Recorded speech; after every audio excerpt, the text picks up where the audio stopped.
అవన్నీ చేస్తూ రేపు బయటకు వస్తున్నారు, జనాల్లోకి వెళ్లే ప్రయత్నం చేస్తున్నారు. కానీ నా పాయింట్ ఏంటంటే తిరిగి కూటమే అధికారంలోకి వస్తుందని మీరు బలంగా చెప్తున్నారు కదా, ఏంటి ఆ కట్టెలు చేయడానికి ఉన్న రోడ్ మ్యాప్ ఏంటి? ఎస్ ఇప్పుడు వాళ్ళు ఒక రాజకీయ పార్టీగా ప్రజల దగ్గరికి వెళ్ళటం తప్పేం కాదు, వెళ్ళమనంటే అది మనం కాదంటానికి కూడా బాగుండదు. నేను అనేది ఏంటంటే ఒక రాజకీయ పార్టీగా వాళ్ళు ఎంత దివాలా కోరుతనంలో ఉన్నారో నేను ఒక విషయం మీకు గుర్తు చేస్తాను, అందరూ డిబేట్లో ఉన్న మిత్రులందరూ గుర్తు చేస్తాను. ఇప్పుడు కూటమి ప్రభుత్వం ఉంది కదా స్టేట్లో, కూటమి ప్రభుత్వం డిఎస్సి కుంభకోణం జరిగిందని చెప్పి ఈరోజు ధర్నా చేశారు. ఓకే, అది కరెక్టా కాదా దాన్ని మనం డిఫెండ్ చేసుకుని చెప్పాము, అది ప్రజలు విజ్ఞతకు వదిలేస్తున్నాం. నీ ప్రజల పక్షాన్ని నేను ఒకటి అడుగుతున్నానండి, లేకపోతే రాజకీయంగా ఒక రాజకీయ కార్యకర్తగా నేను మాట్లాడుతున్నాను.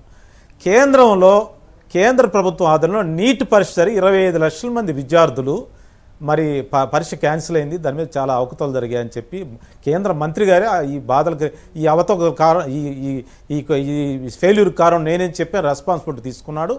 అది మళ్ళీ రీ ఎగ్జామ్ జరుగుతూ ఉంది. దీని మీద వైసీపీ పార్టీ ఒక రాజకీయ పక్షంగా ఎందుకు కేంద్ర ప్రభుత్వాన్ని మోడీ గారిని ఎందుకు ప్రశ్నించదు చెప్పానండి? జస్ట్ డిబేట్ కోసం రేజ్ చేస్తున్నా.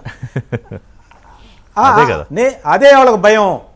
వాళ్ళు ప్రతి విషయంలో ఇందాక చంద్రబాబు గారు ఏదో లొంగున్నాడని నాని చెప్పాడు కదా, చంద్రబాబు గారు వంగుంటాం కాదు, గౌరవించాడు ప్రధానమంత్రిని. మీరు కాళ్ళ దగ్గర ఉన్నారు, మీరు ఢిల్లీ కాళ్ళ దగ్గర ఉన్నారు. మీరు చంద్రబాబు గారు ప్రధానమంత్రిని గౌరవించాడు యాజ్ ఏ నేషనల్ హెడ్గా. మీరు ఎక్కడున్నారు?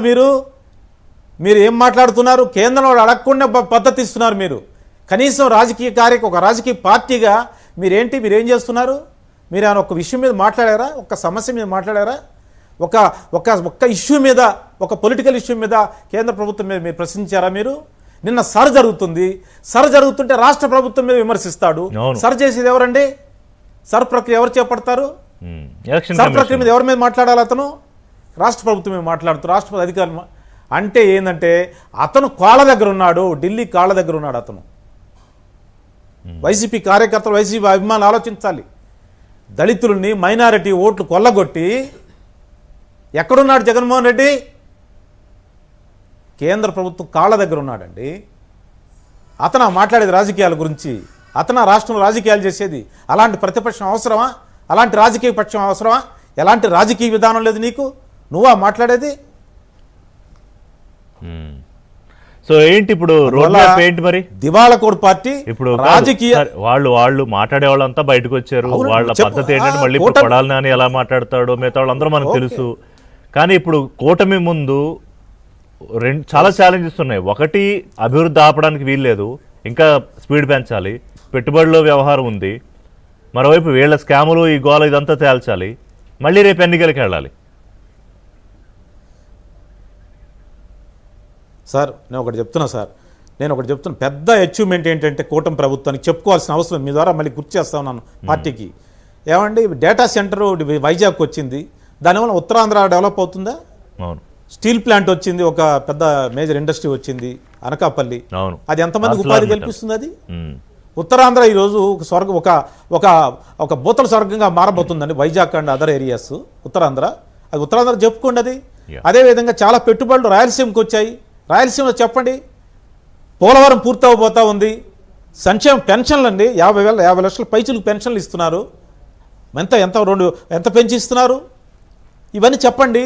అందులో కూటమి నాయకత్వం నా విజ్ఞప్తి ఏంటంటే మీ మీడియా ద్వారా కూడా not only Telugu Desam, Janasena, BJP ముగ్గురు కలిసి ప్రతి గ్రామం వెళ్ళాలి.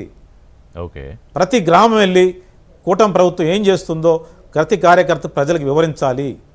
ఒక తెలుగుదేశం వెళ్తే కాదు, అదే కలెక్టివ్గా మూడు పార్టీల నుంచి ప్రతినిధులు వెళ్ళాలి అనేది కూటమి నాయకత్వం అంతే వెళ్ళాలి. మంచి సూచన అది.